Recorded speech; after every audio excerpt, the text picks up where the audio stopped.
ஒரு நாடு இருக்கு, அங்க கடவுள் கிடையாது, ஆனா ஒரு குடும்பமே கடவுள். இணையம் பார்க்க கூடாது, யூடியூப் பார்க்க கூடாது, ஆனா அணுகுண்டு தயாரிக்கலாம். திருமணம் பண்ணணும்னா அரசு அனுமதி, முடி வெட்டணும்னா அரசு அனுமதி, சிந்திக்கணும்னா அதுக்கு அனுமதி இல்ல. உலகத்திலேயே மக்கள் வாழ்றதே ஒரு தண்டனை மாதிரி இருக்கும் அந்த நாடுதான் வடகொரியா. வடகொரியா இரண்டாம் உலகப் போருக்கு பின் ஜப்பானிய ஆட்சியிலிருந்து சுதந்திரம் பெற்று அமெரிக்கா மற்றும் சோவியத் யூனியன் ஆக்கிரமிப்புக்கு பிறகு கொரியா இரண்டாக பிரிந்தது. சோவியத் ஆதரவுடன் கிம் இல் சுங் தலைமையில் வடகொரியா அதிகாரப்பூர்வமாக உருவானது. இங்கு கிம் 2333 கொஜோசியோன் டாங் மூலம் முதல் கொரிய அரசு நிறுவப்பட்டது. கிம் ஜாங் உன் தலைமையிலான தொழிலாளர் கட்சியால் ஆளப்படும் ஒரு மையப்படுத்தப்பட்ட சர்வாதிகார நாடாகும். கிம் வம்சத்தினர் தொடர்ந்து 3 தலைமுறைகளாக ஆட்சி செய்து வருகின்றனர். அடுத்த ஆட்சியாளராக தற்போதைய தலைவர் கிம் ஜோங் உன்னின் மகள் கிம் ஜூயே வரக்கூடும் என தென் கொரிய உளவுத்துறை மற்றும் சர்வதேச நிபுணர்கள் கருதுகின்றனர். சரி, இங்க சில முக்கியமான விஷயத்தை பார்ப்போம். நாடு அதிகாரப்பூர்வமாக ஒரு நாத்திக நாடாகும். கடவுளே இல்லை இங்கு என்று அரசாங்கம் சொல்லிவிட்டது. மத சுதந்திரம் என்பது அரசியலமைப்பில் இருந்தாலும் நடைமுறையில் மக்கள் மதம் பின்பற்றுவது இல்லை. 1-2 கோவில் தான் இருக்கு, அதுவும் கவர்மெண்ட் கண்ட்ரோல். வடகொரியாவில் தற்போது செயலில் உள்ள அல்லது பாதுகாக்கப்பட்ட சில வரலாற்று பௌத்த கோயில்கள் உள்ளன, ஆனால் இந்து மத கோயில்கள் எதுவும் இல்லை. கிம் முன்னோர்கள் தான். இங்க கடவுள் அவங்கள தான் வழிபடணும், இல்லைன்னா சாவுதான். அப்புறம் இங்க நம்ம இஷ்டத்துக்குளம் போக முடியாது. ரஷ்யர்களை தொடர்ந்து மேற்கத்திய சுற்றுலா பயணிகளை அனுமதித்த வடகொரியா சில வாரங்களிலேயே சுற்றுலாவை மீண்டும் தற்காலிகமாக நிறுத்தியுள்ளது. இதுல என்ன கொடுமன, வடகொரிய குடிமக்கள் சுற்றுலா நோக்கங்களுக்காக பிற நாடுகளுக்கு செல்வது மிகவும் கட்டுப்படுத்தப்பட்டுள்ளது மற்றும் கிட்டத்தட்ட சாத்தியமற்றது. பார்த்துக்கோங்க, நம்ம எப்ப பார்த்தாலும் சோசியல் மீடியால தான் இருப்போம், ஆனா வடகொரியாவில் குளோபல் இன்டர்நெட் பொதுமக்களுக்கு கிடையாது. இன்ஸ்டாகிராம், யூடியூப், ஃபேஸ்புக் போன்ற எந்த சமூக ஊடக தளங்களும் அங்கு பயன்படுத்த அனுமதி இல்லை. மக்கள் குவாங்மியோங் என்ற பிரத்யேக உள்நாட்டு வலைப்பின்னலை மட்டுமே பயன்படுத்த முடியும். இது அரசின் கடுமையான கண்காணிப்பில் உள்ளது.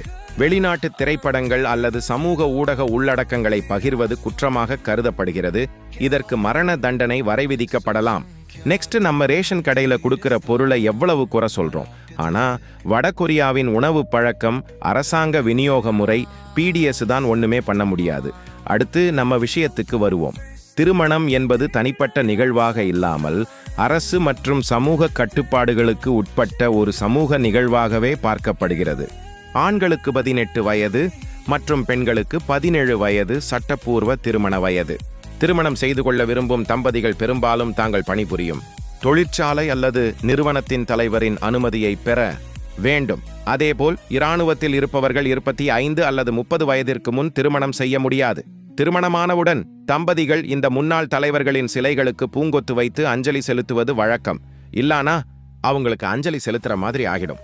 இங்க தலைவரை விமர்சிப்பது, வெளிநாட்டு ஊடகங்களை பார்ப்பது, அனுமதியின்றி வெளிநாட்டினருடன் பேசுவது, சொந்தமாக வாகனம் வைத்திருப்பது என்பதற்கு மரண தண்டனை அல்லது சித்திரவதை முகாம்கள் போன்ற கடுமையான தண்டனைகள் வழங்கப்படுகின்றன. ஆண்கள் மற்றும் பெண்கள் 28 மாநில அங்கீகரிக்கப்பட்ட தலைமுடி பாணிகளில் ஒன்றை மட்டுமே பின்பற்ற வேண்டும். கருப்பு அல்லது அடர் பழுப்பு போன்ற இயற்கை முடி நிறங்கள் மட்டுமே அனுமதிக்கப்படுகின்றன. சிவப்பு, நீலம், ஊதா போன்ற பிரகாசமான நிறங்களுக்கு தடை உள்ளது. ப்ளூ ஜீன்ஸ் அணிவது தடை செய்யப்பட்டுள்ளது, ஏனெனில் இது அமெரிக்க ஏகாதிபத்தியத்தின் அடையாளமாக கருதப்படுகிறது. முக்கியமா பெண்கள் உதடுகளுக்கு சிவப்பு நிறம் பூசுவது கண்டிப்பாக தடை செய்யப்பட்டுள்ளது. விதிகளை மீறுபவர்கள் சிறையில் அடைக்கப்படுவது மட்டுமல்லாமல் அவர்களின் குடும்பத்தினரும் தண்டனைக்குள்ளாவார்கள். வடகொரியா சமீபத்திய ஆண்டுகளில் அணு ஆயுத மற்றும் ஏவுகணை தொழில்நுட்பத்தில் மிகப்பெரிய முன்னேற்றத்தை அடைந்துள்ளது. எங்கும் தமிழ் என்பது போலவே ஒரு சுவாரஸ்யமான வரலாற்று தகவலின்படி சுமார் 2000 ஆண்டுகளுக்கு முன்பு தமிழ்நாட்டிலிருந்து சென்ற இளவரசி செம்பவளம் கொரிய மன்னர் கிம் சுரோவை மணந்தார் என்று கூறப்படுகிறது. இதனால்தான் இன்றும் பல கொரியர்கள், குறிப்பாக கயா வம்சாவளியினர், தமிழ்நாட்டுடன் தங்களுக்கு தொடர்பிருப்பதாக நம்புகிறார்கள். இந்த உலகம் சுதந்திரத்தை மனித உரிமையா பார்க்குது, ஆனா ஒரு நாட்டில் மட்டும் சுதந்திரம் ஒரு குற்றமாக பார்க்கப்படுகிறது. கல்லிலிருந்து அணு வரை வளர்ந்த மனிதன் ஆனா அந்த நாட்டில் மனிதனோட சிந்தனை மட்டும் இன்னும் குகைக்குள்ளதான். நீங்க என்ன நினைக்கிறீங்க? கமெண்ட் பண்ணுங்க, ஷேர் பண்ணுங்க.